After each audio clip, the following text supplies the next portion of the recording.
ਸਤਿ ਸ੍ਰੀ ਅਕਾਲ। ਮੈਂ Mrs Balvir Kaur Birjal Jindal DAV public school Jakhal ਤੋਂ ਜਮਾਤ 9ਵੀਂ ਵਿਸ਼ਾ ਪੰਜਾਬੀ ਪੁਸਤਕ ਸਾਹਿਤਿਕ ਰੰਗ ਪਾਠ ਤੀਜਾ ਦੁੱਧ ਤੇ ਪੁੱਤ ਲੈ ਕੇ ਤੁਹਾਡੇ ਰੂਬਰੂ ਹੋ ਰਹੀ ਹਾਂ, ਜਿਸ ਕਹਾਣੀ ਦਾ ਕਹਾਣੀਕਾਰ ਹੈ ਬਚੰਤ ਕੌਰ। ਹੁਣ ਬੱਚੋ ਇਸ ਦਾ ਸਾਰ ਹੈ ਕਿ ਦੁੱਧ ਤੇ ਪੁੱਤ ਕਹਾਣੀ ਜੋ ਹੈ ਬਚੰਤ ਕੌਰ ਦੀ ਲਿਖੀ ਹੋਈ ਹੈ। ਲੇਖਕ ਨੇ ਬਜ਼ੁਰਗ ਮਾਪਿਆਂ ਦੀ ਦੁਖਾਂਤ ਸਥਿਤੀ ਨੂੰ ਇਸ ਵਿੱਚ ਪੇਸ਼ ਕੀਤਾ ਹੈ। ਮਾਪਿਆਂ ਦੀ ਬੇਕਦਰੀ ਇਸ ਕਹਾਣੀ ਦਾ ਮੁੱਖ ਵਿਸ਼ਾ ਹੈ। ਕਹਾਣੀ ਵਿੱਚ ਬਾਬੇ ਬਾਰੂ ਦੇ ਦੁਖਾਂਤ ਨੂੰ ਹੀ ਪੇਸ਼ ਕੀਤਾ ਗਿਆ ਹੈ। ਬਾਬੇ ਬਾਰੂ ਦੇ 5 ਪੁੱਤਰ ਹਨ। ਸਾਰਿਆਂ ਨੇ ਇਹ ਫੈਸਲਾ ਕੀਤਾ ਹੈ ਕਿ ਇਹ ਸਾਰੇ ਬਾਬੇ ਬਾਰੂ ਨੂੰ ਵਾਰੀ-ਵਾਰੀ 3-3 ਮਹੀਨੇ ਆਪਣੇ ਕੋਲ ਰੱਖਣਗੇ।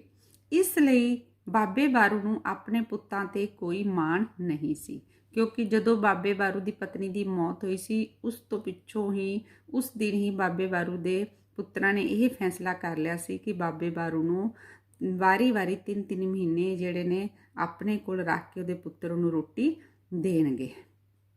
ਇਸ ਲਈ ਬਾਬੇ ਬਾਰੂ ਨੂੰ ਆਪਣੇ ਪੁੱਤਾਂ ਤੇ ਕੋਈ ਮਾਣ ਨਹੀਂ ਸੀ। ਉਹ ਆਪਣੇ ਆਪ ਨੂੰ ਇਕੱਲਾ ਹੀ ਮਹਿਸੂਸ ਕਰਦਾ ਸੀ। ਬਾਬਾ ਬਾਰੂ ਆਪਣੇ ਪੁੱਤਰ ਕਰਤਾਰ ਕੋਲ ਰਹਿ ਰਿਹਾ ਸੀ। ਹੁਣ ਉਸ ਦੀ ਦੂਜੇ ਪੁੱਤਰ ਪ੍ਰੀਤੂ ਕੋਲ ਜਾਣ ਦੀ ਵਾਰੀ ਸੀ, ਪਰ ਉਹ ਪ੍ਰੀਤੂ ਕੋਲ ਨਹੀਂ ਜਾਣਾ ਚਾਹੁੰਦਾ ਸੀ। ਪ੍ਰੀਤੂ ਦੀ ਜੋ ਪਤਨੀ ਬੰਤ ਸੀ, ਉਹ ਬਾਬੇ ਦਾ ਪੂਰਾ ਖਿਆਲ ਰੱਖਦੀ ਸੀ, ਉਹਦੀ ਸੇਵਾ ਵੀ ਕਰਦੀ ਸੀ ਤੇ ਬੱਚਿਆਂ ਨੂੰ ਵੀ ਬਾਬੇ ਦਾ ਸਤਿਕਾਰ ਕਰਨ ਲਈ ਪ੍ਰੇਰਦੀ ਸੀ। ਪਰ ਪ੍ਰੀਤੂ ਸੀ ਜੋ ਸ਼ਰਾਬੀ ਸੀ। ਉਹ ਘਰ ਆਉਂਦੇ ਹੀ ਪਤਨੀ, ਬੱਚੇ ਤੇ ਬਾਬੇ ਨੂੰ ਬਹੁਤ ਗਾਲਾਂ ਕੱਢਦਾ ਸੀ। ਬਾਬੇ ਦੀ ਮੰਜੀ ਨੂੰ ਠੁੱਡਾ ਮਾਰ ਕੇ ਪੁੱਛਦਾ ਕਿ ਅਜੇ ਕਿੰਨਾ ਚਿਰ ਉਸਨੇ ਉਸ ਤੋਂ ਸੇਵਾ ਕਰਵਾਉਣੀ ਹੈ। ਇਹ ਸੁਣ ਕੇ ਜੋ ਬਾਬਾ ਸੀ ਉਹ ਡਰ ਨਾਲ ਕੰਬਣ ਲੱਗ ਜਾਂਦਾ ਸੀ। ਉਹ ਕਰਤਾਰੇ ਕੋਲ ਹੀ ਰਹਿਣਾ ਚਾਹੁੰਦਾ ਸੀ, ਪਰ ਕਰਤਾਰਾ ਉਸ ਨੂੰ ਰੱਖਣ ਲਈ ਤਿਆਰ ਨਹੀਂ ਸੀ।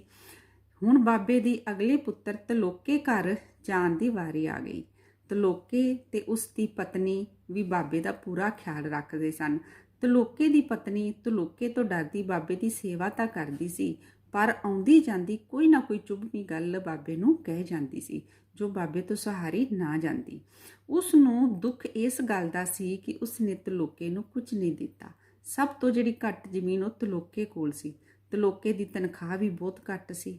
ਬਾਬਾ ਕਈ ਵਾਰ ਸੋਚਦਾ ਕਿ ਅੱਧੀ ਜ਼ਮੀਨ ਤਲੋਕੇ ਦੇ ਨਾਂ ਲਵਾ ਦੇਵਾਂ, ਪਰ ਉਹ ਦੂਜੇ ਪੁੱਤਾਂ ਤੋਂ ਡਰਦਾ ਸੀ। ਬਾਬੇ ਦਾ ਦੂਜਾ ਪੁੱਤ ਦਿਆਲੂ, ਜੋ ਬਾਬੇ ਨੂੰ ਪਿੰਡ ਬੁਲਾ ਕੇ ਵੀ ਰਾਜੀ ਨਹੀਂ ਸੀ, ਬਾਬੇ ਦੀ ਸਾਰੀ ਜ਼ਮੀਨ ਉਹੀ ਵਾਹੁੰਦਾ ਤੇ ਬੀਜਦਾ ਸੀ। ਉਹ ਆਪ ਹੀ ਕਬਜ਼ਾ ਕਰਨਾ ਚਾਹੁੰਦਾ ਸੀ। ਲੋਕ ਬਾਬੇ ਨੂੰ ਵੱਡਾ ਪਰਿਵਾਰ ਵਾਲਾ ਕਹਿ ਕੇ ਬੁਲਾਉਂਦੇ ਸਨ। ਪਰਿਵਾਰ ਵਾਲੇ ਉਸ ਨੂੰ ਬੋਝ ਸਮਝਦੇ ਸਨ। ਉਸ ਦੇ ਦਿਆਲੇ ਪੁੱਤਰ ਨੇ ਤਾਂ ਉਸ ਦੀ ਪਤਨੀ ਦੀ ਮੰਜੀ ਜੋ ਸੀ ਤੂੜੀ ਵਾਲੇ ਕੋਠੇ ਵਿੱਚ ਡਾਈ ਹੋਈ ਸੀ, ਤੇ ਹੁਣ ਜਦੋਂ ਵੀ ਬਾਬਾ ਜਾਂਦਾ ਇਸ ਦੀ ਮੰਜੀ ਵੀ ਉਹ ਤੂੜੀ ਵਾਲੇ ਕੋਠੇ ਵਿੱਚ ਹੀ ਡਾਹੁੰਦਾ ਸੀ। ਚਾਰੇ ਪੁੱਤਰ ਇਸ ਉਡੀਕ ਵਿੱਚ ਹੀ ਰਹਿੰਦੇ ਸਨ ਕਿ ਕਦੋਂ ਬਾਬਾ 3 ਮਹੀਨੇ ਕੱਟ ਕੇ ਤੇ ਅਗਲੇ ਪੁੱਤਰ ਦੇ ਘਰ ਚਲਾ ਜਾਵੇ। ਕਈ ਵਾਰ ਤਾਂ ਬਾਬਾ ਬਾਰੂ ਦੁਖੀ ਹੋ ਕੇ ਆਪਣੀ ਸਰਗਵਾਸੀ ਪਤਨੀ ਨੂੰ ਯਾਦ ਕਰਕੇ ਕਹਿੰਦਾ, ਵੇਖ ਭਾਗਵੰਤੀ, ਤੂੰ ਕਹਿੰਦੀ ਹੁੰਦੀ ਸੀ ਕਿ ਜਿੰਨੇ ਪੁੱਤ ਬਹੁਤੇ ਹੋਣਗੇ ਓਨਾ ਹੀ ਸੁੱਖ ਬਹੁਤ ਮਿਲੇਗਾ ਬੁਢਾਪੇ ਵਿੱਚ। ਅੱਜ ਮੇਰੀ ਹਾਲਤ ਦੇਖ ਜਰਾ ਆ ਕੇ, ਮੈਂ ਕਿੰਨਾ ਦੁਖੀ ਹਾਂ। ਮੇਰੀ ਰੁੱਖੀ ਸੁੱਖੀ ਵੀ ਸਭ ਨੂੰ ਭਾਰੀ ਲੱਗਦੀ ਏ। ਸਿਆਣਿਆਂ ਨੇ ਸੱਚ ਹੀ ਕਹੇ ਕਿ ਦੁੱਧ ਦੇ ਪੁੱਤ ਫੁੱਟਦਿਆਂ ਦੇਰ ਨਹੀਂ ਲੱਗਦੀ। ਉਹ ਭਾਵੇਂ 5ਵੇਂ ਪੁੱਤਰ ਬਾਰੇ ਸੋਚਦਾ ਤੇ ਕਹਿੰਦਾ ਹੈ, ਉਸ ਨਾਲ ਕਾਹਦੀ ਨਾਰਾਜ਼ਗੀ, ਉਹ ਤਾਂ ਅਜੇ ਤੱਕ ਵਿਆਹਿਆ ਵੀ ਨਹੀਂ, ਨਾਲੇ ਉਹ ਦੂਰ ਨੌਕਰੀ ਕਰਦਾ ਹੈ। ਹੁਣ ਸਾਲ ਦਾ ਅਖੀਰ ਆ ਗਿਆ ਸੀ। ਹੁਣ ਫਿਰ ਬਾਬੇ ਦੀ ਵਾਰੀ ਕਰਤਾਰੇ ਦੇ ਘਰ ਜਾਣ ਦੀ ਸੀ।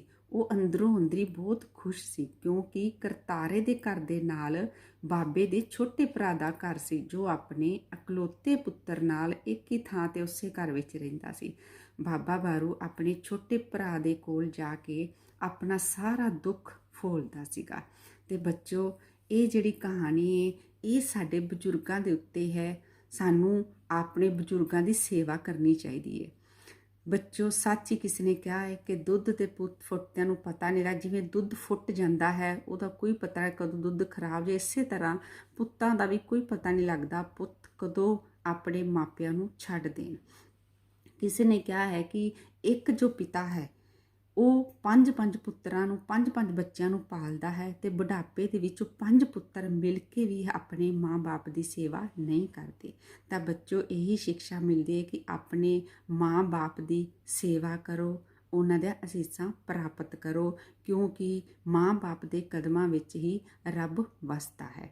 ਹੁਣ ਇਹ ਸਾਡਾ ਬੱਚੋ ਪਹਿਲਾ ਪ੍ਰਸ਼ਨ ਸਾਡਾ ਇਹ ਹੈ ਕਿ ਦੁੱਧ ਤੇ ਪੁੱਤ ਕਹਾਣੀ ਵਿੱਚ ਬਾਬੇ ਬਾਰੂ ਦੇ ਕਿੰਨੇ ਪੁੱਤਰ ਹਨ।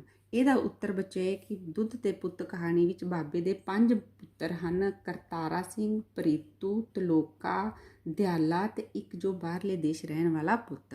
ਸਾਡਾ ਦੂਸਰਾ ਪ੍ਰਸ਼ਨ ਹੈ, ਇਸ ਕਹਾਣੀ ਵਿੱਚ ਬਾਬੇ ਬਾਰੂ ਨੇ ਆਪਣੀ ਮਨ ਦੀ ਗੱਲ ਕਿਸ ਨੂੰ ਦੱਸਦਾ ਹੈ।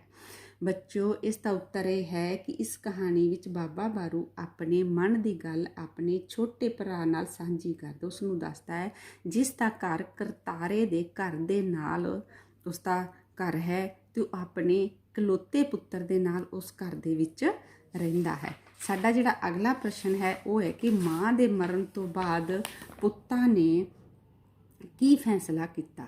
ਇਹਦਾ ਉੱਤਰ ਹੈ ਬੱਚੋ ਕਿ ਮਾਂ ਦੇ ਮਰਨ ਤੋਂ ਬਾਅਦ ਪੁੱਤਾਂ ਨੇ ਇਹ ਫੈਸਲਾ ਕੀਤਾ ਕਿ 5 ਭਰਾ ਆਪਣੇ ਬਾਪੂ ਨੂੰ 3-3 ਮਹੀਨੇ ਆਪਦੇ ਕੋਲ ਰੱਖ ਕੇ ਰੋਟੀ ਦੇਣਗੇ। ਸਾਡਾ ਚੌਥਾ ਪ੍ਰਸ਼ਨ ਹੈ, ਬਾਬੇ ਬਾਰੂ ਪ੍ਰਤੀ ਉਸਦੇ ਪ੍ਰੀਤੂ ਪੁੱਤਰ ਦਾ ਵਿਹਾਰ ਕਿਹੋ ਜਿਹਾ ਸੀ। ਬੇਟੇ ਇਸ ਦਾ ਉੱਤਰ ਹੈ ਕਿ ਬਾਬੇ ਬਾਰੂ ਪ੍ਰਤੀ ਉਸਦੇ ਪ੍ਰੀਤੂ ਪੁੱਤਰ ਦਾ ਵਿਹਾਰ ਬਹੁਤ ਮਾੜਾ ਸੀ।